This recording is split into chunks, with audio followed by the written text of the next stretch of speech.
¿Qué tal amigos de este su programa Efecto Mariposa dentro de Cadena Sur Multimedios? Estamos aquí como cada 8 días para comentar temas de interés general, de interés de la localidad, y en este caso vamos a hablar sobre Emiliano Zapata, ya que este es el año denominado de Zapata porque se cumplen 100 años del asesinato del general Emiliano Zapata. Y para esta ocasión hemos invitado, para que dé sus comentarios, al profesor José Socorro Martínez Aguilar, a quien le damos la bienvenida. ¿Qué tal, profesor? Beto, buenas tardes. ¿Cómo estás? Bien, profesor. Pues, como decía, en esta ocasión queremos saber y dar a conocer a los que nos están escuchando sobre la importancia de la acción del general Emiliano Zapata. ¿Qué nos puede usted comentar? Bueno, primeramente es importante dejar establecido que el problema más serio que se vivía en la época previa a la revolución y durante la revolución misma era el problema de la tierra. Eh, Aquí en Morelos empezaron a establecerse las haciendas 4 siglos antes de la revolución. ¿Quién fue el primer hacendado? Pues Hernán Cortés. Y la primera hacienda azucarera la estableció él en Cuernavaca, en Atlacomulco. Quiero decirle que había muchas haciendas, había haciendas enequeneras, había haciendas azucareras, había De haciendas pulque, creo, ¿no? pulqueras, había haciendas ganaderas, y para todas las haciendas lo fundamental era la tierra. Lo Claro. mismo para plantar enequén que para plantar caña, que para tener ganado o que para tener magueyes, para el pulque. Lo importante era la tierra. Y como decía, en Morelos proliferaron las haciendas porque la tierra es pródiga. Hernán Cortés, desde el siglo XVI, empezó a crear haciendas. Él tenía 8 haciendas en Morelos. La primera fue la de Tlacomulco en Cuernavaca, la de Jumilla en Cuernavaca, la de San José Vistahermosa aquí en Tequesquitengo, la de Cocoyoc, etcétera. Había una en Puente de Isla. Y entonces, para cuando estalla la revolución, había en Morelos alrededor de 80 haciendas azucareras. El mayor número de haciendas para un territorio tan Tan pequeño. pequeño. Es decir, prácticamente toda la tierra se la habían adjudicado ya los hacendados. Inicialmente tenían un terreno cada hacienda, pero cada vez necesitaban más y más y más tierras para su negocio, que era el cultivo de la caña de azúcar.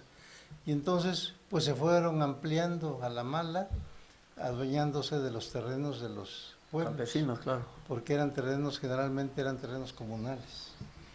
Y entonces, los pueblos de Morelos, entre los que hacía punta a Nenecuilco, habían estado luchando por su derecho a la tierra desde siempre.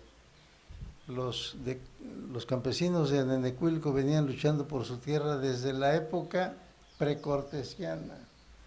Es decir, cuando ellos son invadidos por los aztecas, aquí eran tlahuicas, y se adueñan de las tierras, entonces empieza su lucha por la tierra. O sea, aún antes de que llegaran Sí, los españoles. antes de que llegaran los españoles.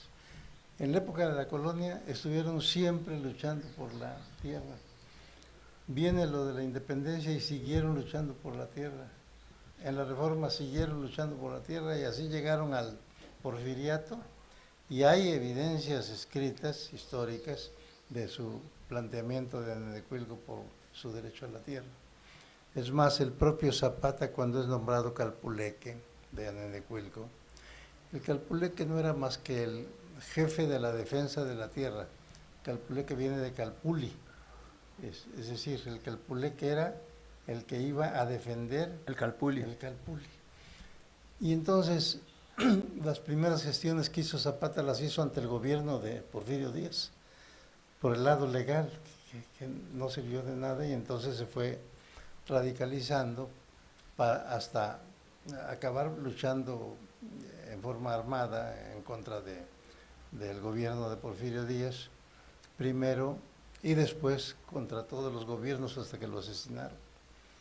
Es decir, la lucha de Zapata por la tierra, en su calidad de calpuleque, empieza contra Porfirio Díaz. Cuando Madero lanza el plan de San Luis Potosí por razones de carácter político, en su plan de San Luis, en el punto número 3 del plan, dice que se restituirían las tierras a sus legítimos propietarios, las tierras que les fueron arrebatadas por las haciendas. Y eso fue la motivación para Emiliano Zapata y para los campesinos de Morelos. Dijeron, pues este es... Para apoyar a Madero, ¿no? Para apoyar a Madero. Entonces, Emiliano Zapata empieza por ser maderista. El líder de los líderes en Morelos era el maestro Pablo, ¿no? Pablo Torres Burgos. Y algunos líderes eran, pues, Gabriel Tepepa, Emiliano Zapata, Merino, Otilio Montaño, etc. Y Zapata es el que empieza, cuando conoce el plan de San Luis, a decir, pues vámonos organizando. Y atendieron las indicaciones del maestro Torres Burgos, porque él era muy dado al orden y dijo, bueno, pues si nos vamos a levantar en armas en favor de Madero, hay que hablar con Madero para que él nos autorice.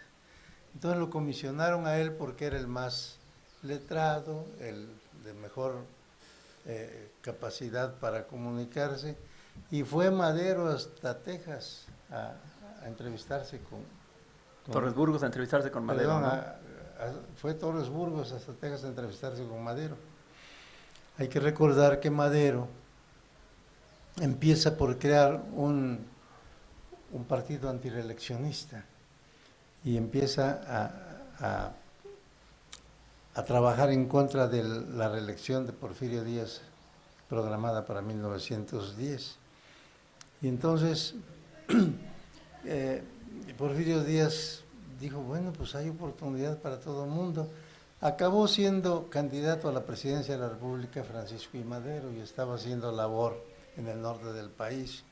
Cuando ve Porfirio Díaz que Madero está teniendo aceptación y está arrollando con las simpatías del pueblo en contra de Porfirio, lo mandó a prender. Lo aprendieron en Monterrey y lo llevaron a San Luis Potosí, donde estuvo preso. Acabaron dándole la ciudad por cárcel y cuando ya estaba, digamos, semilibre, se fugó de la ciudad de San Luis Potosí. Dicen que disfrazado de mujer. La cuestión es que se fue a Texas, a Estados Unidos, y desde allí lanzó el plan de San Luis Potosí. Le llamó Plan de San Luis porque todo el mundo lo ubicaba preso en San Luis Potosí, cuando en realidad él estaba en Texas. Entonces fue pues el maestro Torres Burgos a Texas, habla con Madero. Madero, por supuesto, que ve con simpatías que quieran levantarse en armas para apoyar al maderismo. Les autoriza, les da grados.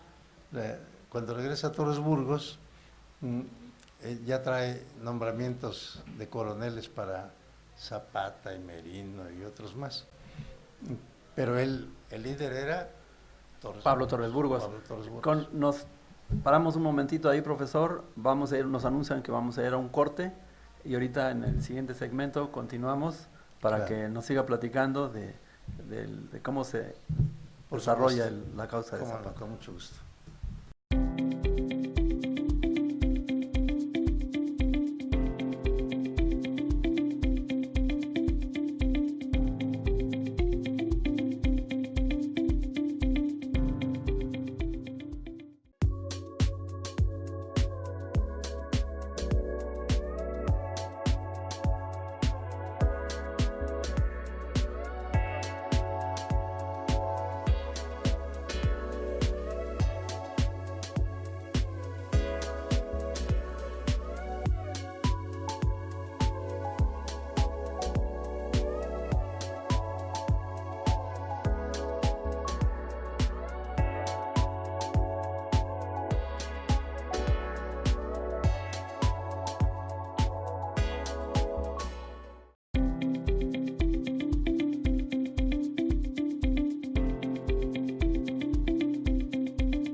Bueno, pues ya estamos de regreso haciendo los comentarios de la obra y las acciones de Emiliano Zapata durante la Revolución. Nos platicaba, profesor, de cuando Zapata, cómo es que él pudo llegar a ser jefe de lo que se llamó después el Ejército Revolucionario del Sur, ¿no?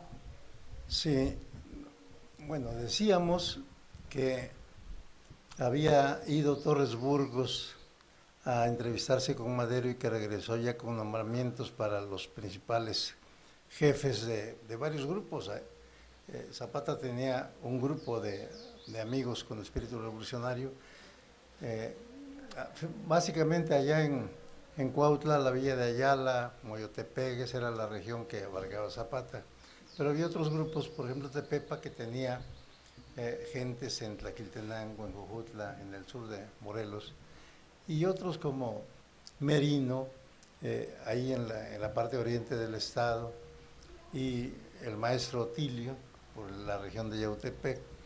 Entonces, deciden levantarse en armas en la noche del 10 de marzo, al amanecer 11 de marzo, se levantaron en armas en Villa de Ayala.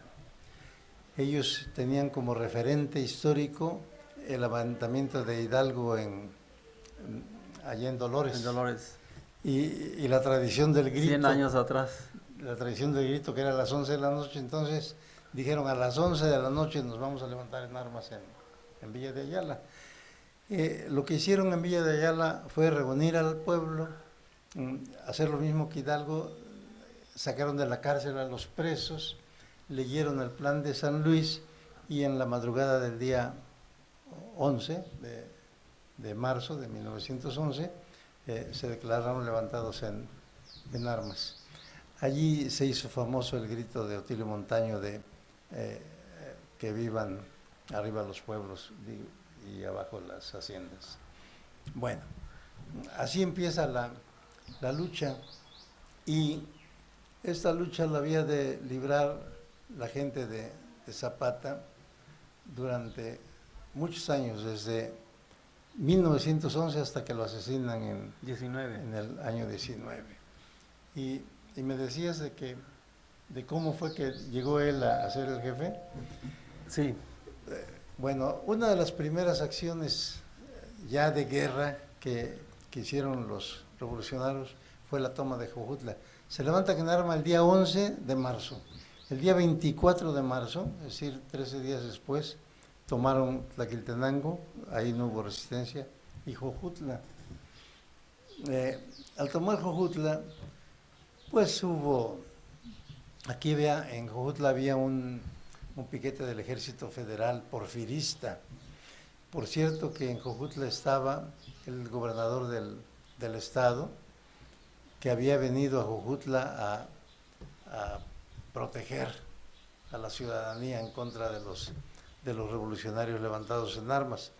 Cuando supo que ya venían de Tlaquiltenango para Jojutla, Escandón, salieron huyendo hacia Cuernavaca, él seguido de las autoridades y hasta de la policía municipal de Jojutla. Entonces entran los zapatistas, los maderistas, se enfrentan con el Ejército Federal, lo derrotan, y después de estas batallas hacen un Zapata con su gente pasa revista en el Zócalo de Jojutla, que por cierto en ese lugar sufrió un atentado, un francotirador desde los balcones del Palacio Municipal le disparó un tiro que le atravesó el sombrero, y lo que nunca esperó este sujeto fue que Zapata, como un relámpago, caracoleó el caballo y subió por la escalera de piedra hacia el primer piso del palacio en busca de este francotirador, que se fue saltando tejados para escapar de Zapata. Bueno, la cuestión es que después de todo esto hacen una junta los jefes revolucionarios, y el maestro Torres Burgos se inconforma por los excesos cometidos, sobre todo por la gente de Tepepa. ¿Cuáles eran los excesos? Pues que habían saqueado una tienda, que habían vejado quizás a alguna mujer, y tuvieron una discusión muy ríspida, sobre todo entre Torres Burgos y Tepepa, porque Torres Burgos decía, queremos una revolución ordenada, y Tepepa decía, pero ¿cómo pide orden a los revolucionarios que van a la guerra llenos de rencor después de 4 siglos de sumisión, y usted pide que lleguen como, pues, pidiendo permiso? No nos permiten, por favor. Tomarlos. Total que no se pudieron entender, sobre todo por ese conflicto entre Torres Burgos y Tepepa, y el maestro Torres Burgos decidió retirarse de la revolución como jefe de la misma. Y se fue efectivamente rumbo a Cuautla, por el camino de Tlaquiltenango, Tlaltizapán, acompañado de sus 2 hijos. Y adelante de Tlaltizapán, en un lugar que se llama Rancho Viejo, por ahí por las cercanías de las estacas, decidieron descansar en un arroyo seco. Ahí a la sombra de unos matorrales se acostaron a dormir en la arena del arroyuelo seco. Y los soldados que los iban siguiendo, pues los agarraron dormidos y los mataron, los ejecutaron dormidos. Entonces, al saberse la noticia de la muerte del maestro Torres Burgos, los líderes, los jefes revolucionarios, se reunieron al día siguiente, el día 25 de marzo del 11, en Jolalpan. Jolalpan es estado de Puebla. Profesor, nos anuncian que vamos al próximo corte. Muy Entonces, bien. le pido que nos quedemos ahí un momento y regresamos para que nos continúe Claro, platicando. con mucho gusto. Regresamos.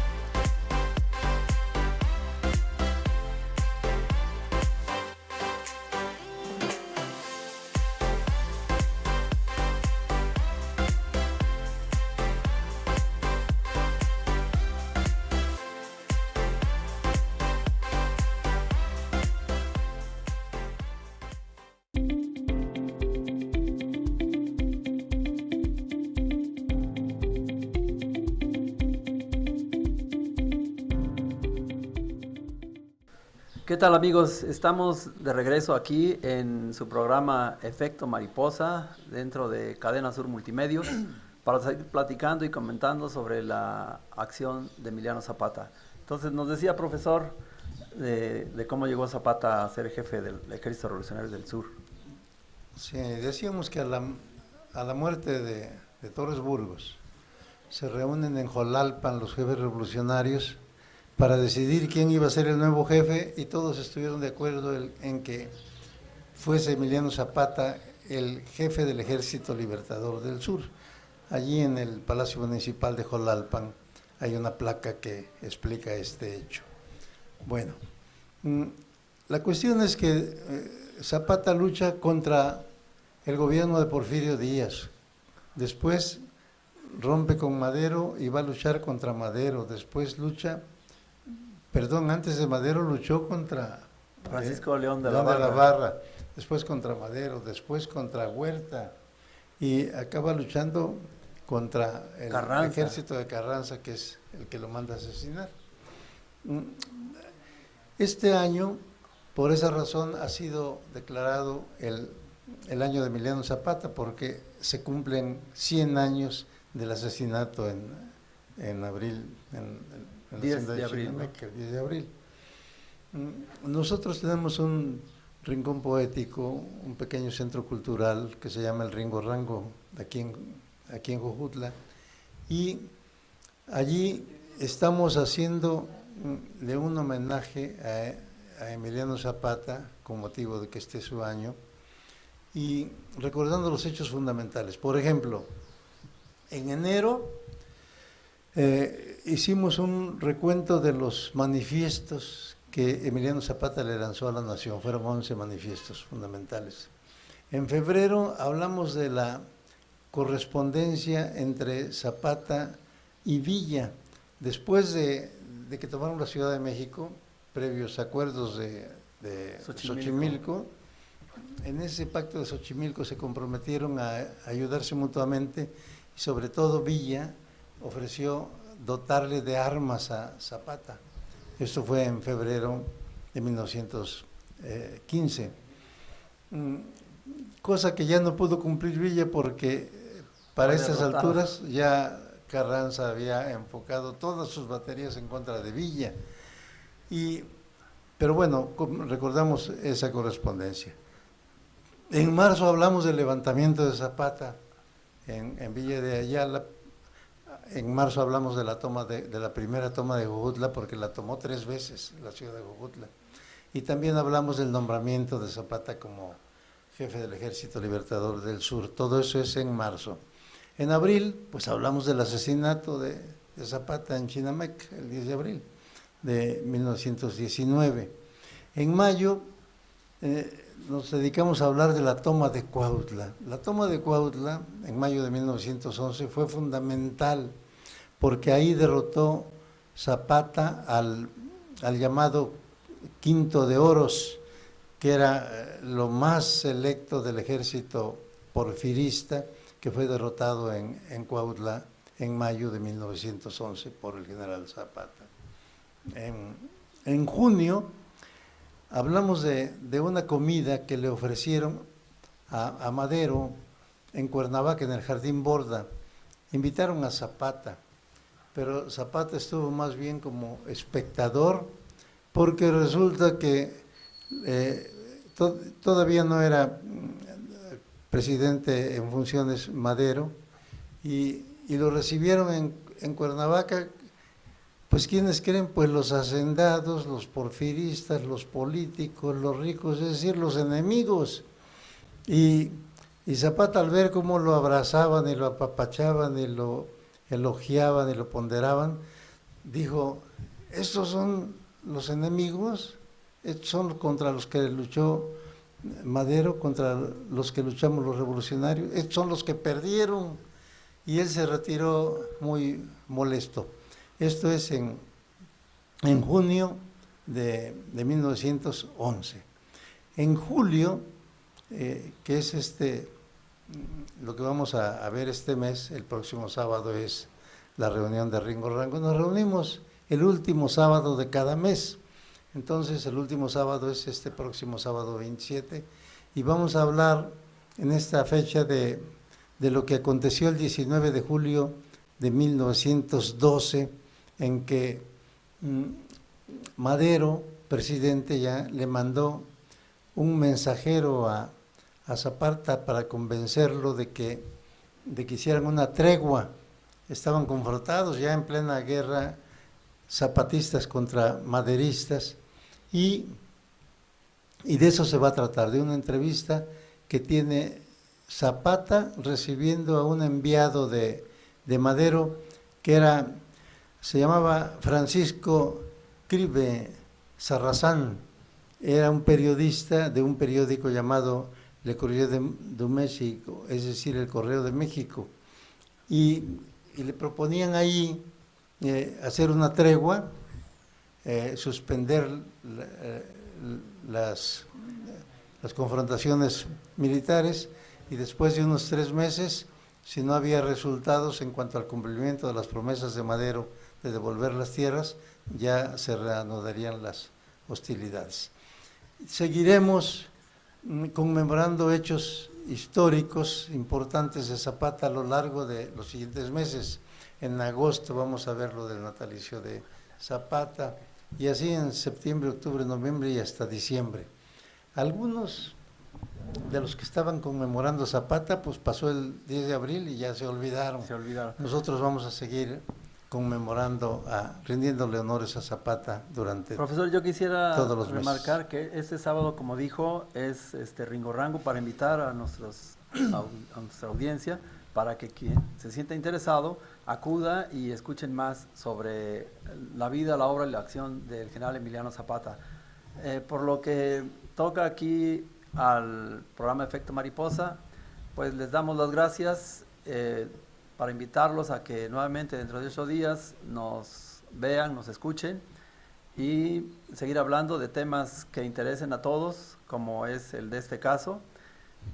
Y agradecer también a Cadena Sur Multimedios por el tiempo y el espacio que nos dan aquí de transmitir Efecto Mariposa.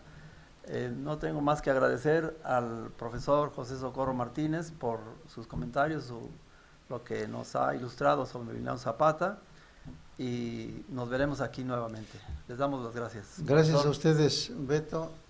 Los esperamos el próximo sábado en Rigorrango. Desde hace 14 años, el último sábado de cada mes, tenemos un evento cultural en Cuauhtémoc 304 de Jojutla. Gracias.